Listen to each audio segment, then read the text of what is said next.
I followed my emotions.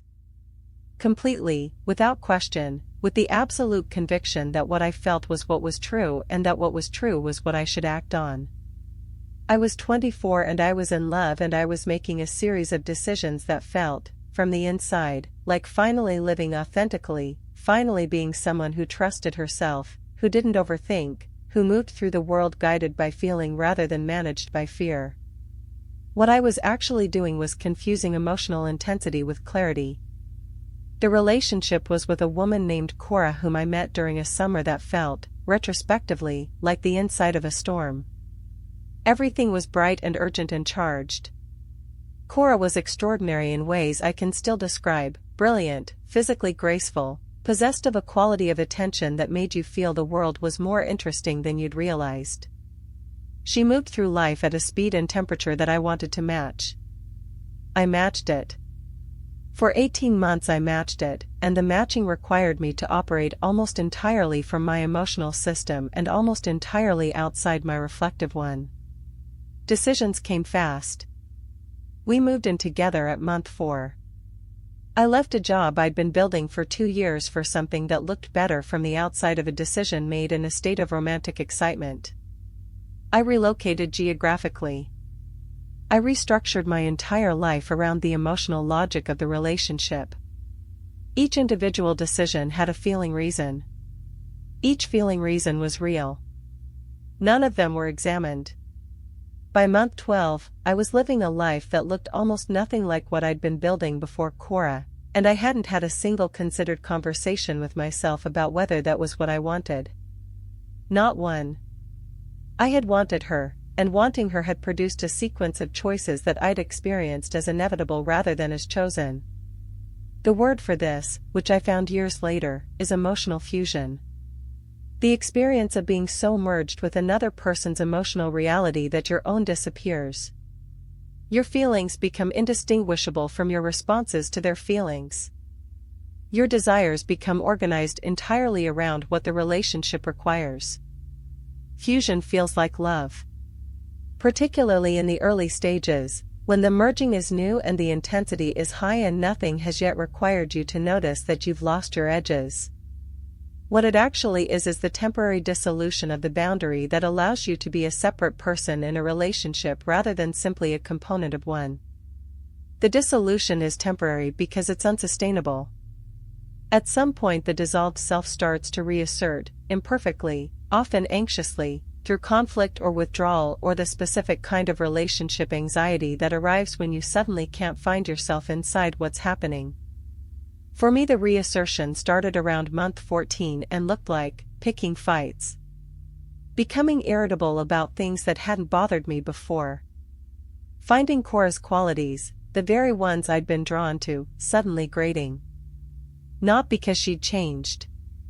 Because I'd been so entirely organized around her that I'd lost the ability to experience myself as a separate entity, and the self that had been suppressed was making its demands known. We ended at month 18. Not because of one thing. Because the accumulated cost of having followed my emotions without examining them had left me in a life I didn't fully recognize as mine, in a relationship I had been so entirely inside that I had never had the perspective to evaluate clearly. I don't regret Cora. I want to say that unambiguously. She was extraordinary and I loved her and the relationship was real.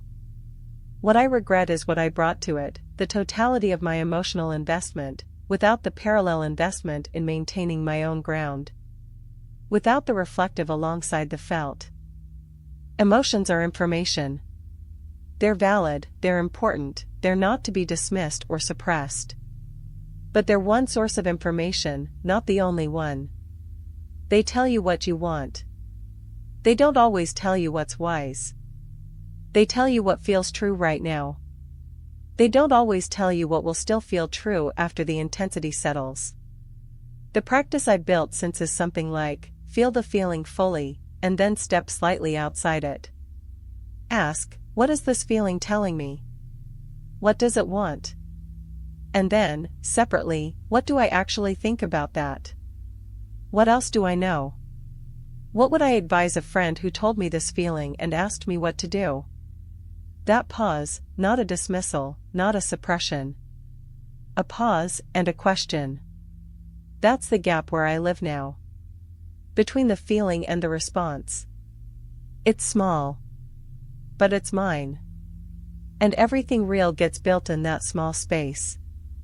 What I've learned about the pattern I've described, the specific mechanism, the way it operates below the level of conscious decision, is that it doesn't respond to willpower alone.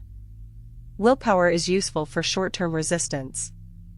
For the long-term restructuring of a deep habit or tendency, you need something different. You need to understand what the pattern is doing for you. What it's providing. What it would cost you to give it up. Every destructive pattern has a function. That's the uncomfortable truth. We don't maintain things that don't serve us in some way, even if the service is maladaptive, even if the cost is greater than the benefit. The pattern of staying when I should have left, or not seeing what was in front of me, or following the feeling without examining it, each of those had a function. Protection from loss. Management of fear. Maintenance of an identity that required me to believe certain things about myself or others. Understanding the function doesn't excuse the pattern. But it makes the change possible in a way that pure willpower doesn't. Because once you understand what the pattern is doing, you can ask, is there another way to meet that need? Can I get the protection, or manage the fear, or maintain whatever I need to maintain, through a behavior that doesn't cost me what this one does? Usually the answer is yes. Usually there is a better path to the same destination. You just have to be willing to find it, which requires first being willing to admit what you were trying to reach. That's the hardest part. Not the change itself. The honesty that makes change possible. I'm still working on it. I think everyone is. The work doesn't end. It just gets more familiar. And familiar, at least, is something you can navigate. Even in the dark. There's a particular quality of mourning I've noticed in the period after working through something significant. A specific lightness. Not happiness, exactly, not the performed kind, not the kind that requires circumstances to be good. Something more elemental, the sensation of being present in your own life instead of slightly beside it. I chased that sensation for years before I understood that it wasn't something that arrived. It was something you had to create the conditions for. And the conditions are, at their core, very simple: honesty with yourself about what's happening, willingness to feel what the situation asks you to feel, and the courage to take the action you know is needed even when the action is uncomfortable. Simple to describe. Difficult to execute. Difficult in ways that are specifically, personally yours, in the ways your history makes difficult, your particular fears, your particular blind spots. But that difficulty is not a wall. It's a map. The places where you find the most resistance are usually the places most worth going. I spent time going around the resistance. Managing it, distracting from it, building elaborate structures to not have to walk through it. The structures consumed more energy than walking through the resistance ever did. I just didn't know that until I started walking through. The story I've told here is the story of one chapter. One specific set of choices in one specific situation. But the mechanism, the way the pattern operated, the way I enabled or avoided or mistook or missed, that mechanism has appeared in other forms in other chapters. It probably will again. Not identically. But recognizably. What I carry forward is the recognition itself. The specific texture of the thing when it's happening. The way my body registers it before my mind catches up. The particular quality of the avoidance or the escalation or the wrong certainty. Learning to recognize the mechanism faster. Acting on the recognition sooner. That's the work. And it's worth doing. Every single time. I want to leave you with the thing I wish someone had told me earlier. Not a formula. Not a framework with steps. Something simpler and harder. Most of what we avoid in ourselves is survivable. The feeling we don't want to feel, the conversation we don't want to have, the truth we don't want to acknowledge, we avoid them because we believe, on some level, that having them will break something. That the reality is too large to hold. That if we stop managing around it, it will overwhelm us. It usually doesn't. What breaks us is more often the managing, the ongoing, exhausting, expensive work of keeping something at bay. The thing itself, when we finally let it in, is almost always more survivable than the anticipation of it. I know this from experience. From specific, personal, hard-won experience. The thing I dreaded most in the story I've told you was not as large as the managing of it. The moment I stopped managing and started facing was difficult, yes. But it was bounded. It had a shape. It moved. Things you manage around don't move.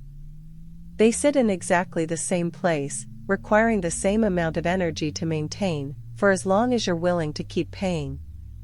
I stopped being willing. And what was underneath was not a catastrophe. It was just the truth. And the truth, it turns out, was something I could hold. So can you.